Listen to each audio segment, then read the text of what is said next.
Hello all and welcome to today's video. And today I want to talk to you about something I've seen on YouTube. A couple of the GigTubers out there have put out some videos and they are complaining because DoorDash is sending you offers before you finish the offer that you're on.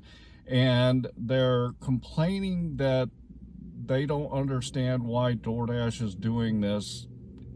I gotta be quite honest, I'm really starting to feel that when it comes to DoorDash, that people are going to complain about DoorDash about anything just to complain about DoorDash. And I don't understand where the issue is in DoorDash sending you an offer as you are getting ready to drop off one that you are working on, because this means that you're going to be able to keep working and you're not going to have as much downtime because you're getting a request sent to you before you're done with the one that you're working on.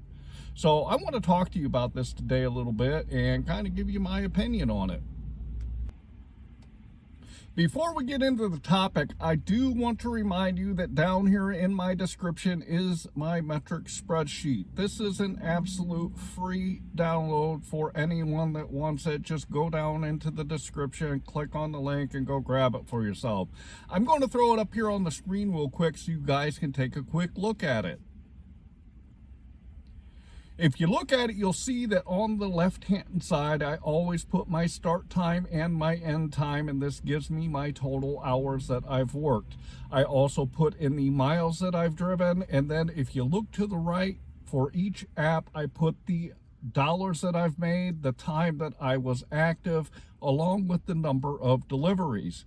And then if you look at the bottom, you'll see that this spreadsheet calculates out what your average dollar per hour is. It also calculates your average dollar per mile, and then finally it shows you what your average per delivery is.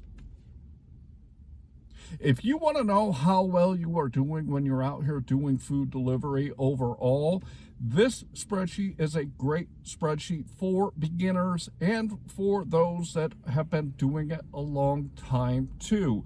Especially those of you like me that are multi-appers and you want to kind of see how you're doing overall. This is a great tool to see where you are and where you need to improve.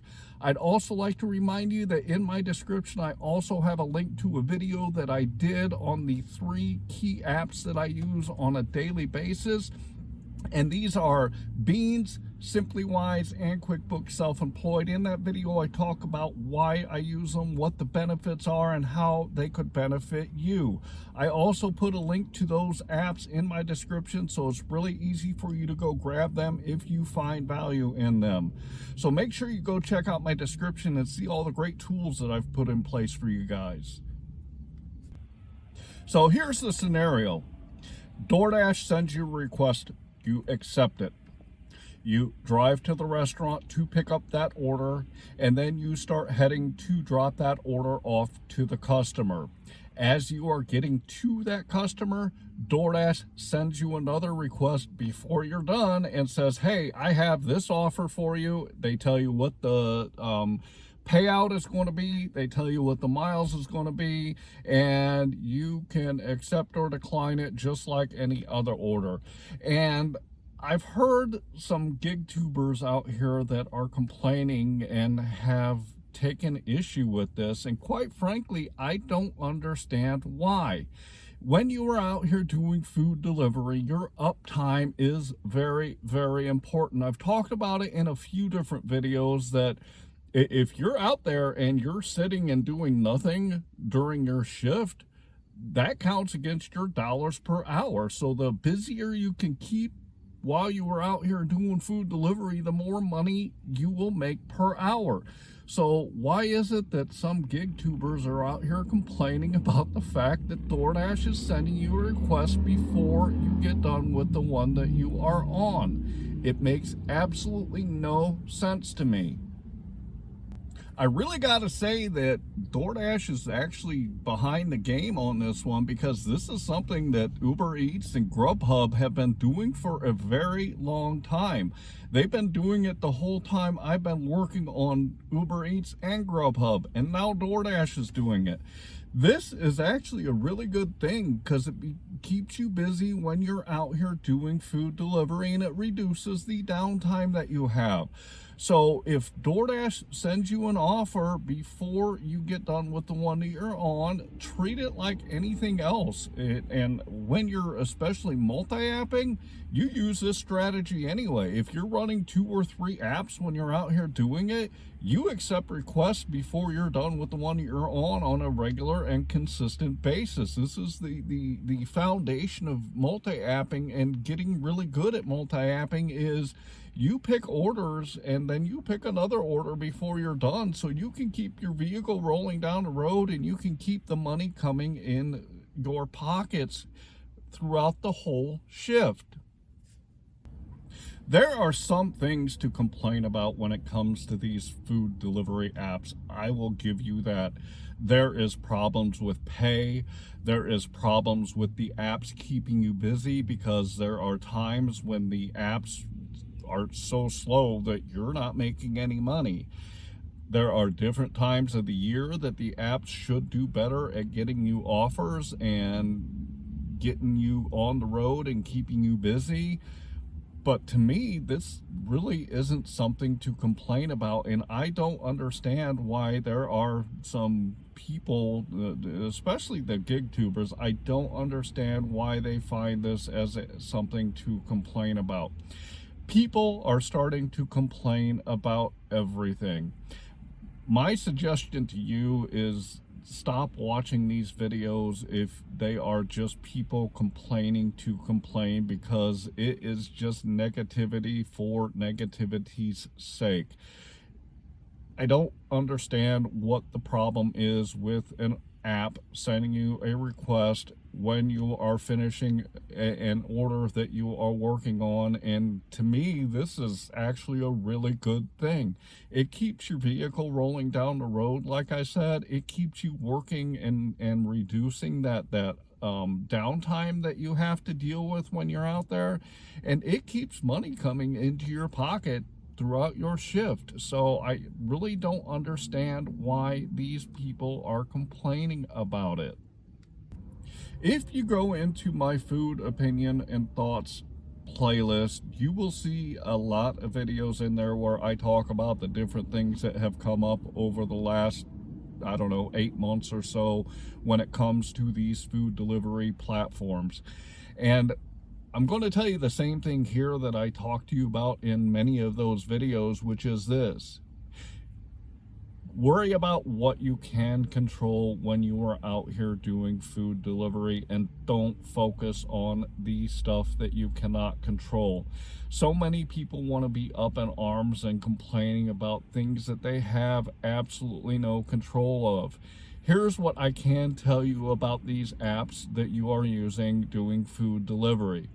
You can earn $25 to $30 an hour consistently, even during the slow times. You can make a good living off of them. You can get what you need for you and your family.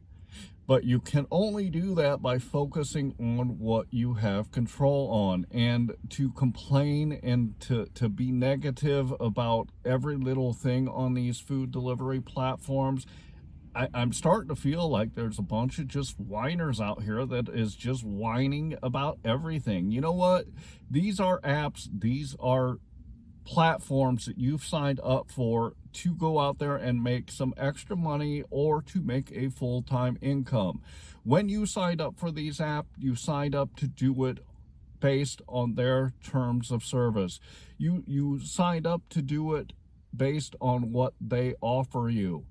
Go with what they offer you and focus on the positive things. Take the orders that are going to get you the money that you want to make. Know how the apps work in your marketplace. Know your marketplace well enough to be able to go out there and find those orders that are going to get you what you want and what you need, and stop focusing and worrying about everything else. When you are doing these food delivery platforms, you are a business owner. If you were to get into a traditional business, you are going to run into so many obstacles and so many problems trying to get that business off the ground and going. And with these platforms, they literally give you a turnkey business that's all set up and ready to go. All you have to do is jump onto an app and go out and get your money. Stop worrying about the things that you can't control and focus on only those things that you have control of, so that you can get the money that you and your family deserve when you're out here doing food delivery. That is kind of where I'm going to leave it with today, is stop watching these negative videos about these platforms that the other YouTubers are putting out, because it is not relevant, and to complain is not going to help you if you focus on the negative. Focus on the positive. Go into my education playlist and learn how to get that $25 to $30 an hour, and don't worry about anything else. I really hope that you enjoyed today's video, and I hope that you're not focused on negative when you're out here doing food delivery. There's a lot to be positive about. As I've said in other videos, this is something that these platforms pay me $25 to $30 an hour to go pick up food and deliver it. Where's the problem? And I want to remind you, head down in my description, go grab my Metrics Spreadsheet. If you haven't yet, go in my description, watch that other video on the apps that I use and why I use them, and go grab them for yourself. Finally, I really hope that you are out there getting the money that you and your family deserve. And with that, I want to say thanks.